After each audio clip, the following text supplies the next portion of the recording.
కొన్ని కేసులు ఎలా ఉంటాయో తెలుసు నాన్న, శారీరకంగా కొంత ఏజ్ తర్వాత ఇప్పుడున్న సాఫ్ట్వేర్ రంగంలో మొగతనం అనేది ఉండదు. వాడికి పెళ్ళాం కావాలనే కోరికలు చచ్చిపోతున్నాయి, వీర్యకణాలు నశించిపోతున్నాయి మగవాళ్ళకు, ల్యాప్టాప్ల వల్ల, వేడి వల్ల, వాటర్ డెఫిషియన్సీ వల్ల. నేను యూఎస్ వెళ్ళినప్పుడు ఎన్నో కేసులు నాన్న, ఆంటీ నాకు మా ఆయన పక్కకు కూడా రావటం లేదు, చెయ్యి కూడా వేయటం లేదు, కనీసం మాట్లాడుకొని మేము ఎన్నేళ్ళు అవుతుందో మా అమ్మ నాన్న కూడా చెప్పుకోలేని విషయం మీతో చెప్పుకుంటున్నానమ్మా అని. అప్పుడు ఏం చేస్తాడు తెలిసినా, వాడి బలహీనత కోసం దీని మీద డామినేషన్ తిడుతూ ఉంటాడు, ప్రతి విషయానికి తిడుతుంటాడు. నీకు ఈ పని చేయడం రాదంటాడు, ఉద్యోగం చేస్తూ కూడా బయటికి ఎంతసేపు పోయినామంటే ఏదో ఒక రీజన్ పెట్టి హ్యారాస్ చేస్తుంటే మేల్ ఈగో తనలో ఉన్న న్యూనతాభావాన్ని కప్పిపుచ్చుకోవడానికి ఈమె మీద డామినేషన్ చేసి మానసికంగా హింసిస్తున్నారు అమ్మాయిలని. కొంతమంది అమ్మాయిలు నాకు ఫోన్ చేసి, ఆఫీస్లో మా బాస్ మేమేమీ అనలేము, చెయ్యి తగులుతా అంటాడు, కాలు తగులుతా అంటాడు, ఇంకేదో అంటాడు. ఆఫీసులో ఉద్యోగం చేసే ఆడవాళ్ళము ఎంత పోరాటం చేస్తున్నామో తెలుసా అమ్మా, మీతో చెప్పుకుంటాం, ఎవరితో చెప్పుకుంటాము, ఈ లోకం అంటుంది మంచిగా తయారై హ్యాండ్ బ్యాగ్ వేసుకొని పోయింది అనుకుంటారు, కానీ మా గుండెలో బాధ మేము ఎవరికి చెప్పుకోవాలి. 10 రూపాయలు ఖర్చు పెట్టాలంటే మగుడు నీవు ఉద్యోగం చేస్తున్నావని ఇష్టం వచ్చినట్టు ఖర్చు పెట్టుకున్నావులే అంటాడు. అవును అమ్మా, ఎంత అయినా సరే అతనికి ఏం పని చేత కాదు, వంట చేయడం చేత కాదు. ఎందుకు మరి ఇద్దరు ఉద్యోగాలు చేసుకొచ్చుకున్నప్పుడు అయ్యో పాప నా భార్య అలసిపోయిందని ఏ టీవీలో కూడా చూపించరు. ఎందుకే చూపించారు? అదేంటి మొగాడు పని చేస్తున్నాడా, అబ్బాయి నీ ఆయనతో ఉద్యోగం చేసే ఆడవాళ్ళు కూడా ఇలాగే అంటున్నారు నాన్న. నాకు విచిత్రంగా అనిపిస్తుంది. మేల్ అయితే ఏముంది, ఫీమేల్ అయితే ఏముంది, గిన్నెలు దోమితే తప్పేమి, ఇల్లు ఉడిస్తే తప్పేంటిది? తన భార్యకు, తన కుటుంబానికి, తన పిల్లలకే కదా చేసేది. మరి ఈమె కూడా ఉద్యోగం చేస్తోంది కదా, ఇల్లు ఉడ్చుకుంటే తప్పేమొచ్చింది, గిన్నెలు తోమితే తప్పేమొచ్చింది? ఇంట్లో ఏ విషయాన్ని స్వీయ నిర్ణయ శక్తి మగవాళ్ళకి లేనే లేదు. మళ్ళీ ప్రతిదీ స్త్రీనే ఆలోచించాలి. కానీ ఈమె చులకన భావానికి లోన్ కావాలి. మాకు తెలిసిన ఒక ఫ్యామిలీలో నాన్న, అత్తగారు అందరు వస్తారు, కూర్చుంటారు, ఉయ్యాల వాళ్ళందరూ పెక్కాడుకుంటూ కూర్చుంటారు మంచిగా. ఈమె వంట చేసి చేత కాకుండా అన్నీ చేసి ఉతిరికొస్తే, ఏ వంట చేసినావు, ఇందులో పప్పు లేదు, ఉప్పు లేదు. అందరు ఎదుగు కళ్ళ నీళ్ళు పెట్టుకొని ఏడ్చేటట్టుగా, అందరు ఎదురుగా ఏడవదు కదా. మనసులో ఏమనుకుంటుంది, 40-50 ఏళ్ళు కాపురాలు చేసి వియాల ఎదురు కూడా నేను అవమానాల పాలవుతున్నానని ఆమె హృదయము ఎంత బాధపడి ఉండాలి నాన్న. వాస్తవం, కన్నీళ్లతో చెప్పుకోలేని అంశాలు ఇవన్నీ. మన విశ్వ నియమాలతో నేను రీసెర్చ్ చేసి చూసినప్పుడు నాకు అర్థమైంది ఒకటే. ఒక వ్యక్తి దారిలో పోతూ ఉన్నాడంట, పోతూ ఉంటే ఒక డైమండ్ దొరికింది, ఏదో రాయి లాంటిది ఒకటి దొరికింది. దొరికితే అది ఏమిడదో అని చెప్పేసి చెత్తకాయలు అమ్ముకునేవాడు ఉంటాడు కదా, ఆయన దగ్గరికి పోయి ఇదో ఈ రాయి దొరికింది, ఇదేమన్నా తీసుకుంటా ఉంటే, 10 రూపాయలు ఇస్తా పో అన్నాడంట. 10 రూపాయలైనా అని వద్దు అనుకొని ఏం చేసిండట, కొంచెం ఎక్కువ ఇస్తే బాగుండు కదా, నాకు ఇవాళ అన్నం గిన్నె వండుకునే పైసలు కావాలనుకొని ఒక కోమట ఆయనకు అమ్మాడంట. ఆ కోమట ఆయన దాన్ని తీసుకుపోయి ఒక మార్వాడి షాప్ ఆయనకు చూపించిండట. మార్వాడి షాప్ చూపిస్తే 500 కోట్లో ఎంతనో ఇస్తానన్నాడట, 5 కోట్లో ఏమో ఇస్తానన్నాడు. అబ్బో ఇదేదో బాగానే ఉంది, వీడేదో నిన్ను మోసం చేస్తున్నాడని బంగారం షాప్ ఆయన దగ్గరికి, డైమండ్ చేసే ఆయన దగ్గర తీసుకెళ్ళాడట. ఆ డైమండ్ చేసే మార్వాడికి అమ్మాడంట వీడు. మార్వాడి వాడి దగ్గర 5 కోట్లు తీసుకొని వీడు అమ్మేసిన తర్వాత వాడేం చేసిందంటే డైమండ్ వాడి దగ్గరికి వెళ్ళాడంట. ఆ రాయిని తీసుకొని డైమండ్ వాడు 500 కోట్లు ఇచ్చాడంట. అంటే మహిళ అనేది కూడా ఒక డైమండ్ లాంటిది నాన్న. ఈ చెత్తబుట్ట లాంటి వాడు సమాజం, అత్తలు, కోడళ్ళు, పక్కన ఉండేవాళ్ళు, ఆఫీసులో ఉండేవాళ్ళు 5 రూపాయల విలువ ఇచ్చే మాట్లాడతారు నాన్న. ఇంకొకడు ఎవరైతే అతను మార్వాడి డైమండ్ని తెలుసుకున్నాడో దానికి ఒక విలువ కట్టినట్టు, అమ్మ అని నమస్తే పెట్టి ఒక స్త్రీ అంటే ఎంతో గొప్ప అని, తను కూడా శారీరకంగా నాలా అలసిపోతుంది, ఆమెను ప్రేమించాలి, గౌరవించాలి, ఆమెకు నేను సహాయం చేయాలి అని ఆలోచన విధానం పెంచుకోవాలి తల్లి. ఒక సినిమాకి తీసుకెళ్ళి, మహిళా దినోత్సవం కాబట్టి నేను ఒక్కటే ఒక మాట అడుగుతాను నాన్న. నేను ఇలా ఫ్రాంక్గా అడుగుతానని కొంతమంది నన్ను మీటింగ్ కూడా పిలవరు. ఎందుకంటే ఫ్రాంక్గా మగవాళ్ళందరి దగ్గరికి వచ్చి నేను మీటింగ్లో ఒకటి, ఏనాడైనా నీ భార్య ఏం కూర ఇష్టమో మీకు తెలుసా అండి అని అడుగుతా. మేము అడగలేదండి, నాకేం కూర కావాలో చేయమంటాను కానీ ఆమెకి ఏమి ఇష్టమో నాకు. పోనీ మీ పుట్టింటికో అత్తగారింటికో నీకు ఇష్టమైన ప్రదేశానికి నేను తీసుకెళ్తానమ్మా అని మీరు ఎన్నడన్నా పురుషులు ఎవరన్నా స్త్రీని అడిగారండి అంటాను. మేము అడగలేదు, మాకు కావాల్సిన చోటుకే నా పిల్లని తీసుకొని పోతాం. ఇదమ్మా మహిళ అంటే. మనం ఎంతో ఎత్తుకు ఎదిగాము, ప్రపంచాన్ని సాధిస్తున్నాము, కానీ మన విలువ, గౌరవము తెలుసుకునే మనుషులు ఈ విశ్వంలో ఉంటారు. అప్పుడే ఈ జనరేషన్లో మార్పులు కలుగుతాయి. నీవు ప్రేమ ఇస్తే ప్రేమ వస్తుంది. నేను ఒక స్టోరీలో కూడా ఇంతకు పూర్వమే వీడియోలో చెప్పాను, తండ్రి ఎలా భార్యను చూసుకుంటాడో వాళ్ళ పిల్లలు కూడా అలాంటి భర్తలే వస్తారు. నువ్వు హెరాస్ చేస్తే హెరాస్ చేస్తారు. నీ పెళ్ళానికి డైవర్స్ ఇచ్చేదాకా నీ ఇబ్బంది కలిగిస్తే నీ బిడ్డలకు కూడా డైవర్స్ వస్తుంది. కాబట్టి ప్రతి పురుషుడికి ఈ విశ్వ నియమాల్లో మనం ఏమిస్తే చర్య ఈజ్ ఈక్వల్ టు మైనస్ ప్రతిచర్య.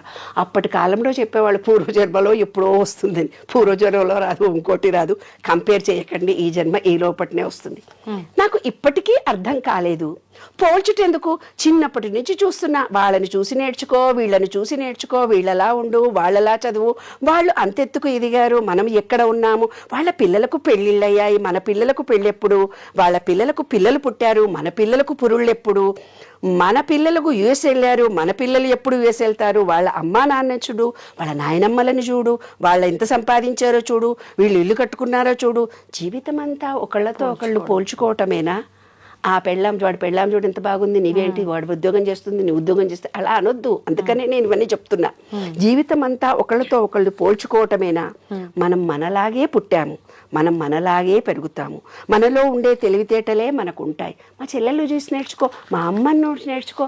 ప్రతి భార్యను సతాయిస్తూ ఫోన్లు వస్తున్నాయి నాన్న. మనకుండే ప్రజ్ఞ మనలో ఉంటుంది, కానీ పోల్చడం ఎందుకు ఇప్పటికీ అర్థం కాలేదు నాకు. 5 చేతి వేళ్లే సరిగ్గా లేవు, ఒకదానికొకటే పొంతన లేదు, ఒక తల్లి పిల్లలము ఒకేలా కూడా లేము. మరి ఎందుకు పోల్చటం? వాడి పెళ్ళాన్ని చూడ ఎంత పనిచేసి వచ్చినా నీలాగా చేసిందా?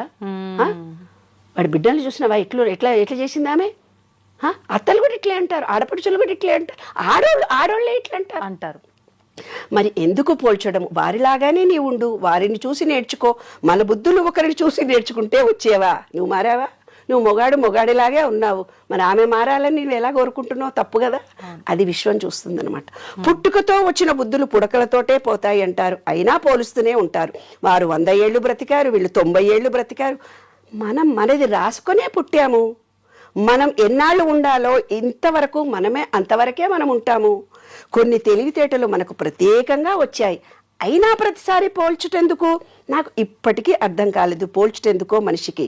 ఎప్పటికీ నీవు నీవే, నీ ప్రజ్ఞ నీదే. అమ్మాయి, ప్రతి మహిళ తెలుసుకోవాల్సిన అంశం ఇది. ఎప్పటికీ నీవు నీవే, నీలో ప్రజ్ఞ, శక్తి అన్నీ నీవే. విశ్వంలో మహిళవమ్మ నీవు. ఎప్పటికీ నీవు నీవే, నీ ప్రజ్ఞ నీదే. ఎప్పుడూ నీకు పోల్చుకోకు ఇతరులతో. నీ ప్రజ్ఞని నీవు కోల్పోకు. నీకు నీవే అధికారివి, నీకు నీవే ప్రజ్ఞాకారివి. ఎప్పటికీ నువ్వు ప్రజ్ఞాకారివి. మహిళ లేకుంటే ఈ విశ్వమే లేదు. మహిళలు ఇప్పుడు మగపిల్లలకు ఆడపిల్లలు దొరకట్లేదు నాన్న. ఆ రోజుల్లో మేము ఆడపిల్లల పట్టుకొని సంబంధాలు కావాలని తండ్రులు తిరిగేవాళ్ళు. వాళ్ళ మగపిల్లలు తిరుగుతున్నారంటే ఎంత హెరాస్ చేసి ఉంటారు ఆడపిల్లల్ని. అందుకే ఆడపిల్లల పుట్టుకలు తగ్గిపోయాయి కదా. కాబట్టి ఈ విశ్వంలో ప్రతి పురుషుడు, ప్రతి స్త్రీ తెలుసుకోవాల్సిన అంశం ఏంటంటే, ప్రేమ ఇస్తే ప్రేమ వస్తుంది. భయంతో జీవితం గడపకండి, ప్రేమించండి సంపూర్తిగా. ఆ ప్రేమను మీరు పొందండి. ఎవరిని హెరాస్ చేసినా ఈ జీవితంలో ఇప్పుడే మనం అనుభవించాల్సి వస్తుంది. స్త్రీ పురుషులు ఇద్దరూ సమానమే, రాత్రి పగలులాగా, రాగద్వేషాల్లాగా, అన్న తమ్ముల్లాగా. నేను గొప్ప అంటే నేను గొప్ప అంటూ ఏవీ లేవు. ఇద్దరూ సమానంగా ఉద్యోగాలు, ఇద్దరూ బాధ్యతలు పంచుకోండి. నేను మగాడినని కాలు మీద కాలు వేసుకొని టీవీ చూస్తూ, సెల్ ఫోన్ చూస్తూ కూర్చోకు. రోజు గంట సేపు 10 నిమిషాలు భార్యతో పక్కన కూర్చొని మాట్లాడు నాన్న. అంతకంటే ఎక్కువ స్త్రీ కోరుకునేది ఏంటి? మా కాలంలో అనేవాళ్ళు, ఒక పువ్వులు తీసుకొని వచ్చి పెళ్ళానికన్నా ఇవ్వరా అని. అట్లా ఈరోజు సెల్ ఫోన్ చూడకుండా కూర్చొని భార్య పక్కన కూర్చొని కబుర్లు చెప్పండి. Sharing your ideas. నీవు ప్రేమతో ఆమెతో షేర్ చేసుకోండి. కమ్యూనికేషన్ ఇద్దరికీ పెరుగుతుంది. సంసారం ఆనందంగా, సంతోషంగా ఉంటుందమ్మా. ఇదే విశ్వనియమం. మొన్న ఒక వీడియో చూసామ్మా, మీరు అన్నట్టు కూర్చొని మాట్లాడుకోండి అన్నారు కదా. మాట్లాడుకునే రోజులు తగ్గిపోయి మొబైల్కి అంకితం అయిపోయిన రోజులు ఎక్కువగా ఉన్నాయి కదా. హస్బెండ్ ఫోన్ చూస్తూ కూర్చున్నాడు, వైఫ్ వచ్చి, ఏజ్డ్ వాళ్ళే, వైఫ్ వచ్చి ఏదో మాట్లాడినా కూడా పట్టించుకోకుండా అదే పనిగా ఫోన్ చూసుకుంటూ కూర్చున్నాడు. ఆవిడొచ్చి సైలెంట్గా చేయబట్టుకొని తీసుకెళ్ళి సెల్ ఫోన్కి పసుపు కొమ్ము కట్టిపిస్తుంది ఆయనతోటి. అంటే ఇంకా నీకు పెళ్ళాం ఎందుకురా, మొబైల్ మంచి పని చేసింది. వాళ్ళ కొడుకు సేమ్ అదే పని చేస్తున్నాడు పక్కన కూర్చొని. వాళ్ళ కోడలు కూడా అత్త చేసిన పని చేయాలా అన్నట్టుగా ఒక చూపు చూస్తుంది అనమాట. అంటే మీరు చెప్పినట్టుగా నిజంగా మాట్లాడుకునే రోజులు పోయి మొబైల్కి ఒకటి అంకితం అనే కాదు, టైం ఉన్నా కూడా మొబైల్ చూడకపోయినా ఏం చూడకపోయినా కూడా ఒకరితో ఒకరు మాట్లాడుకునే ఈ సంబంధం అనేది చాలా తక్కువైపోయిందమ్మా నిజంగా. ఈ మనసులో ఒక స్త్రీ కోరుకునేది ఏంటి తెలిసిన, మనసులో తన కొంత ఫీలింగ్ కలుగుతుంది, ఆ ఫీలింగ్ని షేర్ చేసుకోవాలి. అప్పుడే మహిళ ఆరోగ్యంగా ఉంటుంది, ఆనందంగా ఉంటుంది, సంతోషంగా ఉంటుంది. పురుషుడు ఎప్పుడైతే ఆ స్త్రీతో మాట్లాడాడో ఇంట్లో వచ్చే చాకలోళ్ళకి చెప్పుకుంటారు తెలుసా, ఇంట్లో వచ్చే పని మనుషులకు చెప్పుకుంటారు తెప్పున. అందుకే ఇల్లీగల్ కాంటాక్ట్స్ ఎవరైనా పురుషుడు హ్యాపీగా అనగానే వాళ్ళకు లొంగిపోయి ఇల్లీగల్ జరుగుతున్నాయి కూడా ఇందువల్లనే జరుగుతున్నాయి. తన భర్త ఏదైతే తన భార్యను ఓపెన్గా కమ్యూనికేట్ చేయలేకపోతున్నాడో, కమ్యూనికేషన్తో తన బాధను తెలుసుకొని, ఏముంది నాన్న సరదాగా అలసిపోయావా అంటే చాలా ఒక మాట కరిగిపోతుందే మహిళ, ఎంత బాగా వండావే, ఏంటి ఇందులో ఉప్పు వేయలేదు అనగానే కోపం వస్తుంది. అరే ఎంతో కష్టపడి చేసావు కదా అని తను ఉప్పు వేసి వేసుకోవాలి. ఆమె తింటప్పుడు అనాలి, ఏంటండి ఇందులో ఉప్పు లేదు, మీరు నన్ను అడగలేదు అంటే ఆ ప్రేమ అమోఘంగా ఉంటుంది. అసలు అది దాంపత్యం అంటే అదమ్మా దాంపత్యం మాట్లాడకపోతే చాలు. ఎస్, విమర్శించి మాట్లాడినప్పుడు హృదయం దెబ్బతింటుందమ్మా మహిళకి. ఆ కన్నీళ్లు వంశం పురుషులకు తగులుతుంది తల్లి. ఏ పురుషుడైనా 7 తరాలు వాళ్ళ పిల్లలు మనమలు ఆడతరం ఏదైతే సుఖపడటం లేదో ఇవాళ, అవన్నిటికీ కారణం ఒక మహిళకు కన్నీళ్లతో బాధ పెట్టడం, మనసును కష్టపెట్టడం, శారీరకంగా హింసించడం. ఏమ్మా, శరీరము మనసు మాటతో ఇబ్బంది కలిగిస్తే శరీరంతో చేసిన పాపం శరీరము, మాటతో చేసిన పాపం మాట. అనుభవించాల్సిందే. ఈ విశ్వ నియమాల్లో ఒకటి నాన్న. ఎన్నో చూస్తున్నాం అమ్మ ఈ రోజుల్లో. ఏ పని చేయకుండా కాళ్ళు చేతులు అన్నీ కరెక్ట్గా ఉండి ఇంట్లో ఉండి భార్య సంపాదించుకొస్తే తిని కూర్చుంటూ కూడా భార్యని కొట్టి ఇబ్బంది పెట్టే మగవాళ్ళు కూడా చాలా మంది ఉన్నారంటే మహిళల పరిస్థితి అసలు ఏంటి అని. నాకు కొత్తగా అమ్మాయి వచ్చింది, పనమ్మాయి వచ్చింది. పనమ్మాయి వస్తే చాలా చిన్నగా ఉంది అమ్మాయి. ఏంటే ఎంతమంది పిల్లలు అన్నా, 5 అమ్మా అంది. రియల్లీ నేను ఆశ్చర్యపోయినా. ఏంటే మరి 5 పిల్లలు, మీ ఆయన నువ్వు ఏం చేస్తాడే మీ ఆయన అంటే, ఏం పని చేయడమ్మా, తాగి కూర్చుంటాడు చెట్ల కింద. మరి 5 పిల్లల్ని నీవు ఎలా తప్పదు కదమ్మా, యేసు ప్రభువు నాకు ఇచ్చాడు, నేను ఆ ప్రభువు ఇచ్చిన జ్ఞానాన్ని నేనే భరిస్తున్నాను అంటోంది. చూసావా నాన్న, ఆ మొగుడు ఏం చేశాడంటే నాకు దారిలో కనిపించి నేను ఏదో బ్యాగులు మోసుకొని పోతుంటే, బాబు వస్తావా నువ్వు తీసుకొని మా ఇంటి దాకా అని అన్నాను. ఎవరో అతను తెలియదు, నాకు తెలియక ఆ బ్యాగులు ఇచ్చాను. అతను మోసుకొని వస్తూ కొంచెం దూరం పోయి కింద పెడుతున్నాడు, కింద పెట్టి మళ్ళీ ఎత్తుకుంటున్నాడు ఆ బ్యాగులను. అదే ఆ అమ్మాయి 5 ఇళ్లలో ఇంట్లో పనిచేసి వచ్చి ఎంత పని చేస్తోంది. ఈ విధవ తాగి తన శరీరాన్ని పాడు చేసుకొని 2 బ్యాగులు కూడా అక్కడి నుంచి ఇక్కడ దాకా ఎక్కువ దూరం కూడా కాదు, కొంచెం దూరం వచ్చి కింద పెట్టాడు. నా చేతులు లాగుతున్నాయా, సారీ బెటా అన్నాను నేను. అంటే అవునమ్మా అంటున్నాడు. అంటే గుండ్రాయి ఏమన్నా మా భర్త అని చెప్పినాక, అదేంటి గుండ్రాయిలా బాగానే ఉన్నాడు కదే, బ్యాగులు కూడా మైలే, అంతే అమ్మ తాగి చచ్చిపోతున్నాడు అని చెప్తా. అట్లా ఊర్లలో కూడా నాన్న సంసారాలు విచ్ఛిన్నం కావడానికి ఈ డ్రింక్సే కారణం. ఏంటంటే అప్పుడు మగవాళ్ళు ఒక్కళ్ళే తాగేవాళ్ళు, ఇప్పుడు ఆడవాళ్ళు కూడా తాగుతున్నారు. మగ మొత్తం తాగేసరికి ఎంత పిల్లల పోషణ రక్షణ కరువైపోతుంది. కాబట్టి ప్రతి వాళ్ళు కూడా భార్యలను ప్రేమించండి.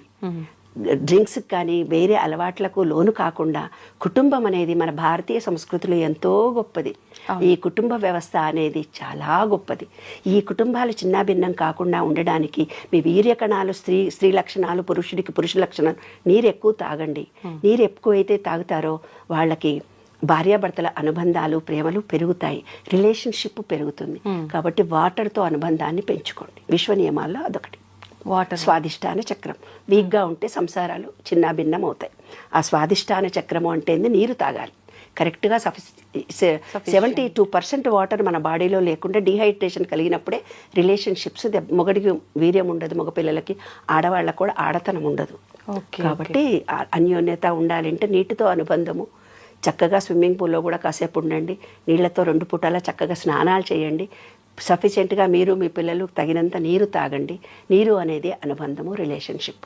అదే విశ్వరూప దాంట్లో చూపిస్తారు చూడన్నాను. విష్ణువు పడుకొని ఉంటాడు, లక్ష్మీదేవి కూర్చొని ఉంటుంది. విష్ణువు అంటే గాలి, లక్ష్మి అంటే నీరు. ఇప్పుడు ఏదో చూపించేసి అమ్మగాయన పడుకొని ఉంటాడు, ఆమె కాళ్ళు అవుతుంది, అదంతా ఉత్తుగా ఇమాజిన్ చేసుకున్నటువంటి అంశాలు. నీరు అనేది మెయిన్, అదే లక్ష్మీదేవి, అదే రిలేషన్షిప్స్. అంటే నీటిలో నీటి ఆవిరి, గాలిలో నీటి ఆవిరి ఆవిడ. కాబట్టి చక్కటి గాలిని పీల్చుకోండి, ప్రకృతిని ప్రేమించండి. మిమ్మల్ని ప్రతి మహిళకు నేను చెప్పేది అదే నాన్న. మన శరీరంలో 36,000 కండరాలు, నరాలు. మీరు ఒక థాట్ ఫీలింగ్ రిలీజ్ చేయగానే అవి చాలా బాధపడతాయి. వాటన్నిటిని కూడా ప్రేమించాలి. కాబట్టి మన కండరాలను, నరాలను ప్రేమించుకోండి. తప్పనిసరిగా బ్లడ్ టెస్టులు చేయించుకోండి. కావినంత సూర్యరశ్మి కిరణాలు తగిలేటట్టుగా ఉండండి. భూమిలో చెప్పులు లేకుండా భూమిలో ఉండండి. ఈ ప్రకృతిని ప్రేమించండి. ప్రేమను పొందుతారు. శాంతిగా ఉండండి. కుటుంబాలు ఆనందంగా సంతోషంగా ఉండాలని మనస్ఫూర్తిగా కోరుతాం. మీ శరీరాన్ని మీరు ముందు ప్రేమించుకోండి. మిమ్మల్ని మీరు పురుషుడు కానీ స్త్రీ కానీ తనని తాను ప్రేమించుకోవడం ఎప్పుడైతే తెలుస్తుందో ఎదుటి మనిషికి ప్రేమ అందించడం తెలుస్తుంది. ఎదుటి మనిషికి ప్రేమ ఎప్పుడైతే నీవు అందిస్తావో ఈ విశ్వం మొత్తం నిన్ను ప్రేమిస్తారు నాన్న. అప్రిసియేషన్ చేస్తారు. అదే విశ్వసూత్రం. సూపర్ అమ్మా. ఒక చిన్న మెసేజ్ ఇవ్వాలి అని అంటే మహిళా దినోత్సవం సందర్భంగా ఏమి ఇస్తారమ్మా సమాజానికి? స్త్రీ హృదయం వెన్నలాంటిది, కరిగిపోతుంది ద్రవంలా. స్త్రీ ఉదయం పాషాణంలా ఉంటుంది.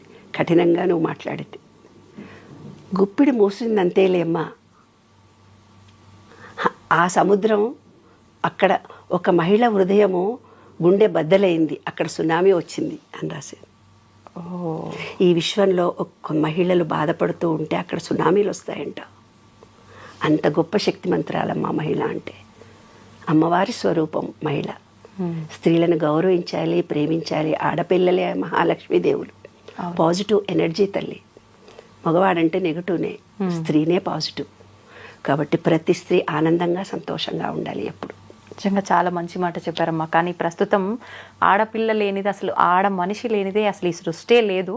అట్లాంటిది ఆడపిల్ల అని తెలియగానే ఎంతోమంది వద్దు అనుకోవడం ఏంటమ్మా? ఓట్లకింగ్ చేస్తారు మా ఊర్లలో అయితే. అయ్యో, ఒడ్లగిం చేసి చంపేస్తారు. ఆడపిల్ల పుట్టిన ఆడే ఒడ్లగిం చేతురే అని నేను పాటలు రాశాను. కడుపుది ఆడపిల్ల పుట్టిందని కడుపులు దించేసి వస్తారు. ఎందుకంటే ఈ రోజుల్లో టెక్నాలజీ పెరిగిపోయింది కాబట్టి. అందుకే ఎవరికి మగాళ్ళకి ఆడపిల్లలు దొరకట్లేదు.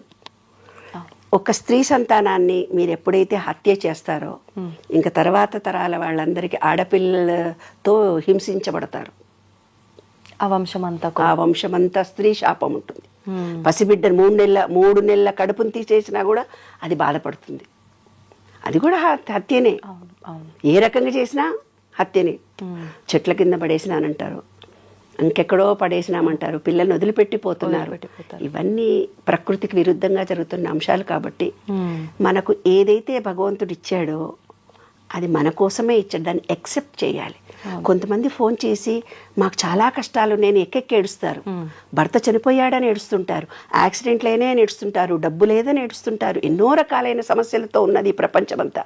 అందరూ ఏదైతే నీకు ఇచ్చాడో దాన్ని యాక్సెప్ట్ చేస్తే ఇంకో మంచి జరుగుతుంది నాన్న. దాని నుంచి పారిపోవాలని ప్రయత్నం చేస్తున్నాము, దాని నుంచి తప్పించుకోవాలని చేస్తున్నాము. అది విశ్వ నియమంలో ఒక రూల్. యాక్సెప్ట్ చేయాలి. ఆ బిడ్డ పుట్టిన తర్వాత బతుకుతుందో పోతుందో, అది ఎలా జీవిస్తుందో మనకు తెలియదు. దాని అదృష్టం వల్ల మన ఇంట్లో కాలు పెడితే ఏమన్నా కలిసి కూడా రావచ్చు, మనం చెప్పలేం కదా. విశ్వం ఏదో నీకు నేర్పడానికి వస్తే నువ్వు ఉల్టా చేసావు, ఆ పాపంగా నువ్వు మిగిలిపోయావు. పాపం అంటుకుంటుందమ్మా. నిజంగా వాస్తవం అమ్మ. మీరు చెప్పిన మాటలన్నీ కూడా కళ్ళకు కట్టినట్టుగా. అంటే మనం ఇంటి పక్కన వాళ్ళదో, ఇంట్లో పని చేసే వాళ్ళదో, ఇరుగు పొరుగు ఎవరిదో ఒకరిది చూస్తూ ఉంటాం ఇలాంటి స్టోరీస్ కదా. కళ్ళకు కట్టినట్టుగా కనిపిస్తున్నాయి మీరు మాట్లాడుతుంటే. ప్రతి ఒక్కటి కూడా వాస్తవం కదా అన్నట్టుగా. నిజంగా ఈ మాటల ద్వారా అన్న కనీసం ఒక్కరిలో అన్నా మార్పు వస్తే నిజంగా దానికి మించిన సంతోషకరం ఇంకొకటి ఉండదమ్మా. అదే అనుకుంటున్నా. ప్రతి మహిళ ఆనందంగా సంతోషంగా ఉండాలి. పురుషుడు తప్పు చేయకుండా ఉండగలగాలి. తన భార్యను, తన బిడ్డలని, తన తల్లిని అపురూపంగా ప్రేమించాలి. స్త్రీ సంతానం కలగడం అనేది భాగ్యంగా భావించాలి. ఎందుకంటే పురుషుడికి భార్య చనిపోతే వాడు పిచ్చోడైపోతాడు. అదే స్త్రీకి భర్త చనిపోయినా పిల్లల్ని పోషిస్తుంది. ఎన్ని చూస్తున్నారమ్మా, ఇన్ని సినిమాలు చూస్తున్నారు, కథలు చూస్తున్నారు. పురుషుడు అనేవాడు అసమర్థుడే, ఎప్పటికీ అసమర్థుడే. కానీ అతని తోడు లేకుంటే స్త్రీ అసమర్థురాలు. విషయం అది అమ్మా.